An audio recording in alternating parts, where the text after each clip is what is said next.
बार एक गांव में एक साधु रहने को आया। बहुत आस्तिकवादी था, भगवान के भजनों में तपस्या में लीन रहता था। और एक दिन क्या हुआ, उस गांव में बाढ़ आई और वो साधु तपस्या कर रहा था।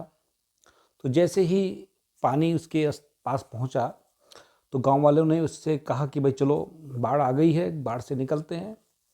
तो साधु ने गांव वालों को बोला कि भाई मैं तो भगवान पे भरोसा करता हूँ, तुम चले जाओ, भगवान तो मुझे खुद बचा लेंगे। ऐसा कहा जब गांव वालों को, तो गांव वाले तो चले गए। धीरे धीरे बाढ़ का स्तर और बढ़ता गया, पानी और ज़्यादा आ गया।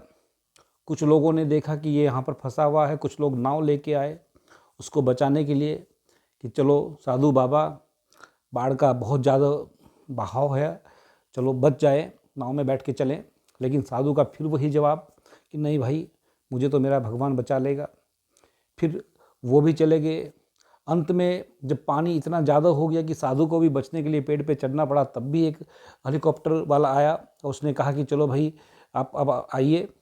उसने तब भी उसको जवाब दिया कि नहीं, मुझे मेरा भगवान बचा लेगा। और अंत में वो साधु बाढ़ में डूब गया।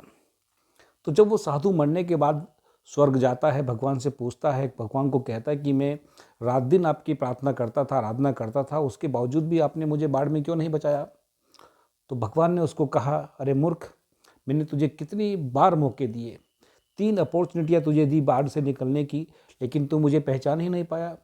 दोस्तों, इस कहानी का मुख्य उद्देश्य यह है कि हमारे जीवन में हमें बहुत बार अनेकों उपलब्धियाँ, अनेक अपॉर्चुनिटी मिलती है, हम उनको पहचान नहीं पाते और ना पहचान करके अपना नुकसान कर बैठते हैं। कई बार बहुत सारी चीज़ें ऐसी होती हैं कि उनको अगर हम समय रहते समझ जाएं, कर लें, तो निश्चित रूप से हम कामयाब हो सकते हैं। तो इसके लिए आपको चाहिए कि जब भी जीवन में कभी मौका मिले तो कभी उसको ना गंवाएं। और अपॉर्चुनिटी कभी किसी का इंतज़ार नहीं करती।